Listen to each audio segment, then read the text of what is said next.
راغله نو د کفر او د شرک تیاری د جهالت تیاری وي خلق په کفر کې مبتلا او خلق په گناهونو کې مبتلا او د یو بل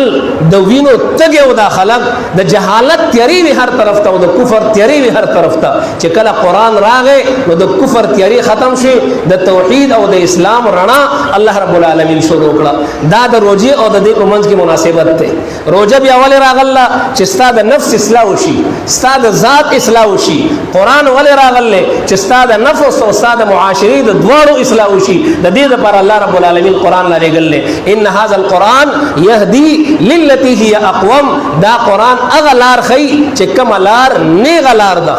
وان هذا صراطي مستقيما فاتبعوه ولا تتبعوا السبل فتفرق بكم وان هذا صراطي مستقيما دا لا رسيد ده قران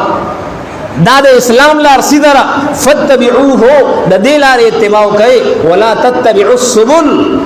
د شیطان د لارو اتباع وکوي په وړو وړو لارو باندې مزي په وړو وړو لارې چې زي نو گمراه بشي زنګل ته ولاړ شي فتبعوه ولا تتبعوا السبل فتفرق بكم قران سیده لار ده او ما